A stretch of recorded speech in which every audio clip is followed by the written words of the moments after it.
and their master. The messenger, you say? I like this again, that we can actually just go between just like actually doing main quests rather than being like, hey, go nuts. Because that worked less well. Now, it's curious that you mentioned your large drinking vessel, Doctor. Well, so you never asked. In lots of the documentaries and like interviews that I've been watching, one thing that like comes out is that Tolkien likes home comforts, right? So like the Shire is basically. Rudbeg is dead. Oh, you're right. Look at it's him. a shame. Oh. He just clubbed him with the mace of Molag Ball. Yeah. Anyway, like Sorry, one go of the things that Tolkien like obviously adores like home comforts. He loves smoking. Like even in some of the interviews that I watch with him, he's like, "Oh yeah, I smoke sometimes even when I don't enjoy Sorry, it." hold this thought. We're going to a new area. Presumably Nurnan, as was just. I mean, is it foreshadowing if the thing you foreshadow happens like literally a minute later? It's not really foreshadowing you. It's just telling you what's happening. Yeah. It's just regular shadowing, lighting. Yeah. The smell of fresh meat always Anyway, attracts on the you go. scavengers. Yeah, Tolkien. Right, I should say at this point, just mostly this is a note to the sprite that's editing this. Sprite gets really frustrated editing this because apparently she's like, why must you have good chat, but mostly have your good chat during cutscenes? And then she's like, obviously it's fine that we've got subtitles on, but she gets frustrated that we have our good chat also during interesting cutscenes. Oh, we'll try So not maybe to we talk should over hold off a cutscenes bit. then. Sorry, Sprite. In fairness, I meant to say that at the beginning of this recording session, and it's been an hour and 15 minutes, and I just now remembered. So, don't hate me. Oh, Mordor's looking surprisingly green here. We are here. Yeah, thanks to Samwise the Strong. You've not seen the animated version of Return of the King, have you? I have not. It's musical.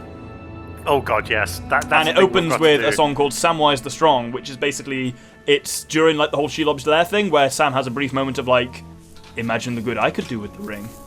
And one of the things is like, Mordor would become a green land of fields and flowers, all hail Samwise the Strong. That's really cool, actually, that they include that. Of course, one of the reasons that like the ring cannot corrupt Samwise is that Lady Marwen. he's too thick to imagine what he could do with it. Do you mean he's too much of a fucking badass? That's what I thought you said. Oh shit, it's like a witch. Fallen Ranger from the Black Gate. I'm not so into this. Closer. This has gone off the fucking chain in the last It has like, a little bit. 2 minutes. Not for you, Talion. Because also apparently there's weird humans just living by the Sea of Nirn in deep Mordor. Yeah. And we do know that.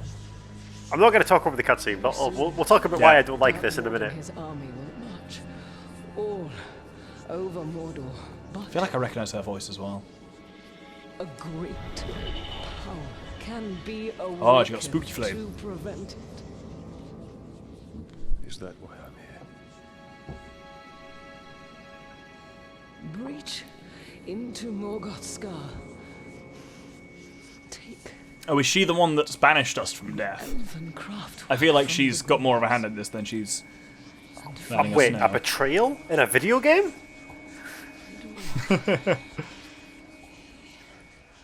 So there's a dwarf involved now. Excellent. There's not been enough dwarves in What this game what so obscure far, frankly. character from the lore will this dwarf be?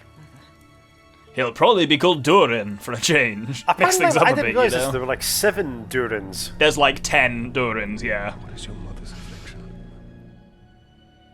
The main one they refer to as Durin the First, who is the one who was given one of Yes. the 7. Is it not medicine? And he's then then it was Durin the Third who went and founded Erebor. I know that Tolkien mixes up his dwarf chronology sometimes. There's a whole section that I've read Yeah. in the history of the Lord of the Rings where he switches from Thror being Thorin's grandfather to Thror being Thorin's father and back again several times. And, like, Yeah. Because it should be, Thrain was the king under the mountain at the whole Smaug thing, and then his son was Thror, who got tortured in Dol Guldur in scenes that were cut from the film, and they're really good. They're in the extended version, and then, Thorin and his son. Thror, who actually held the last of the dwarves, like 7 rings, which Sauron then takes from Yeah. him. We passed earlier by the ravine. Which makes sense. That, like, I really liked that as a kind of, like, the thing. I think I've talked about this already, but the thing that the Hobbit film was kind of trying to do was also make sense as, like a prelude to Lord of the Rings, and it makes sense. Yeah, Sauron's gathering rings of power. That's his thing that he does. So we're in a whole new place, and this is a little Yep. Or do you want to see something cool we can do as well? I'm not sure I've shown up brutalizing before. Oh, that's just... You kill someone in a fashion so unnecessary that it terrifies nearby Uruks and they have a pretty good chance of running away. Because they're like, what the fuck is this psychopath wraith? Get it away from me. I'm not sure how I feel about this green and verdant land thing. Like, we've got textual evidence to suggest that the land of Mordor... I think the direct quote from Return of the King is, the land of Mordor was dying, but it was not yet dead. This tower. Okay, actually, at this point, yeah. I keep thinking this is the Second Age, but it's not. This is between The Hobbit and Lord of the Rings. So has there been pipeweed that I haven't been finding? Can I just get absolutely fucking blazed? High as balls. just the way Tolkien would have wanted. Well, yeah, one of the things I was going to say before we got into that cutscene, actually, like, he was big into his home comforts, and something that he clearly enjoyed was smoking. So you can go back and watch episode 10, I think, of this series viewership, where we talk about narcotics in Lord of the Rings. It's interesting. I make the point poorly because I'm drunk, but it's interesting. But that's hilarious in its own. The irony of making a point poorly about narcotics because you're too narcotic. Yeah, I guess so. But in one of the narcotics sounds like you were shooting up while we were recording, which is not it absolutely was not. Although I was pretty drunk. But in one of the alcohol's not a narcotic, is it? Isn't narcotic a specific? I think narcotics is like specifically chemical, and obviously alcohol is. But like, I think narcotics are different. I know what you mean. Yeah. But anyway, like Tolkien says in one of the documentaries I watched them, where he discusses his time at Oxford amongst other things. He talks about how, like, he smokes even when he stopped to enjoy it, and he's like intrinsically linked in his mind the idea of smoking with the idea of writing. So it's like he just kind of like sits in his chair and puffs his pipe and writes his books, and that's just something he does. It's part of his ritual. See, yeah, right. Genuine question: have you ever smoked? No, never. There's 3 questions here. Okay, well then the other 2 questions aren't also going to be asked. Sorry. Because the follow-up questions were going to be: have you ever smoked a pipe? And have you ever smoked like a shisha, like the Arabic thing. Okay. Which don't tend to be... They're not like... Most of the time they're not cannabis, but... the first time in Egypt I ended up smoking one of those things. Boy, I didn't realise behind them, it's like... There's a reason why the Egyptians and a lot of Middle Eastern cultures don't bother with the whole alcohol thing. Because turns out, if you make tobacco strong enough, you basically trip balls by smoking it. Through a combination of strong tobacco and essentially lack of oxygen. Outstanding. So, pipe smoke is not as strong as that kind of shit, but is still very potentially strong. And yeah, we've talked in the past about, like, Tolkien probably wasn't up with the wacky tobacco, but if he was smoking a pipe, which we know he did, that was probably pretty strong. Yeah, which I think is pretty cool. The other thing that he draws out, like, and it's more relevant to our situation currently, he loves beer. Yeah, really? Even at the that is surprising. I suppose he did. Even in like his early 70s, when the interview was being made, he's like, "I have a great fondness for beer," and he just kind of chuckles to himself. And I'm like, "Okay, cool, JRR. This is one of the first things you've said that I feel like I, as a person, can relate to." It was one of the viewers pointed this out, but I had exactly the same response to her, where I was like, because I watched after you shared it after the episode, I watched the Tolkien interview, and I kind of just. So when did Tolkien die? Was it like early 70s? Something I think like maybe that? 78. I'll look up when he died. But like I just think of him as being of a different time. I don't think of there being video recordings of Tolkien. I think of like, maybe we had his voice on like the radio or something like that, but I just didn't think of him as being late enough around that we have video. He died in... Which is completely He wild. died in... wrong, obviously, massively. He died in 73. Yeah, so he I didn't know we had video. We had a video for like 30, 40 years of his life. Oh yeah, definitely. Easily. But I think it's all the interview. I don't know whether this is maybe explainable by someone in the comments, or like maybe someone knows more about it than we do. But in all the interviews that I've ever seen of him, he's a very old man when he's being interviewed. Like, he's well into his 70s. And obviously, like, he's still very intelligent. Again, he's an Oxford professor. He wrote Lord of the Rings, like a singular work of epic fantasy. This is an intelligent man, regardless what stage of his life he's talking at. But you get the feeling that like some of his fire and some of his wit has faded a little bit by the time he's well into his 70s, because that's what happens to human beings. As you would probably expect for any mortal Yeah, man. and like it's not a slight against Tolkien. Like he's still Doomed to die.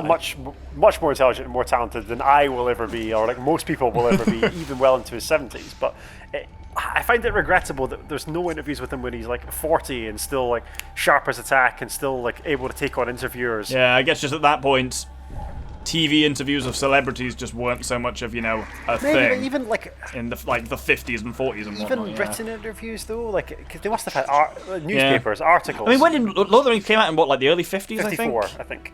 And I don't know if they were a huge hit when they immediately first landed. I think they were definitely on the long tail. Oh, is this Celebrimbor's hammer we're going to recover here? Oh, we're gonna forge some rings. That ends well. Himself. I'm still covered in my family's blood. That's what you get. Right, if a guy turns up and he says, "Hi, I'm the giver of gifts," for no reason at all, I'm just gonna teach you how to make random, magic rings. That sounds like a great idea. Maybe, don't do that. That's up there with, hey, cool, a free horse outside of our city, let's bring it in.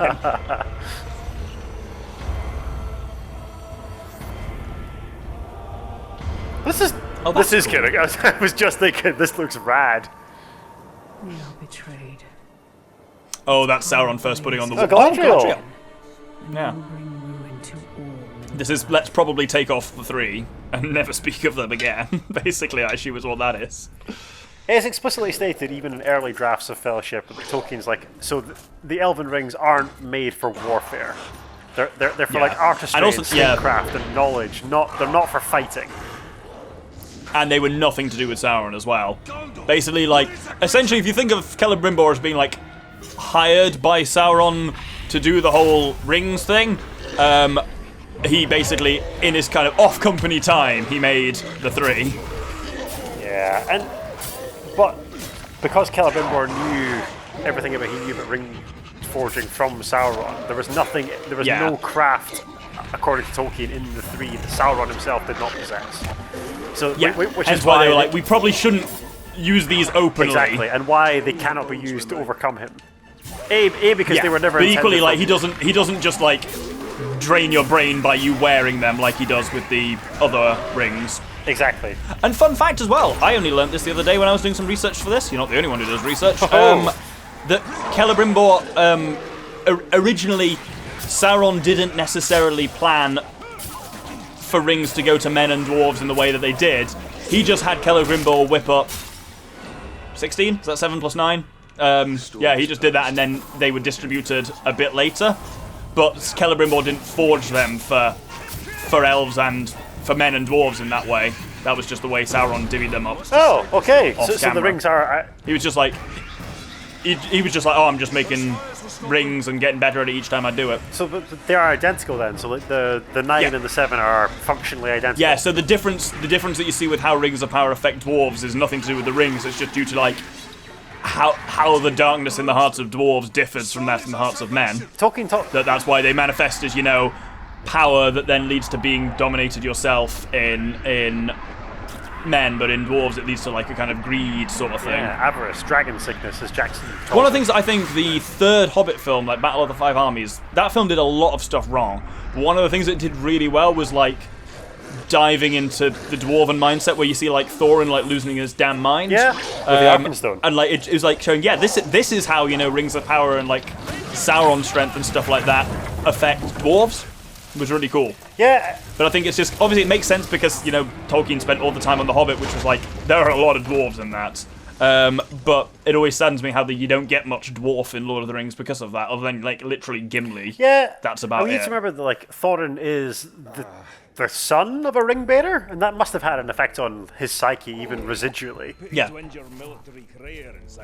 Hey, a dwarf! Excellent.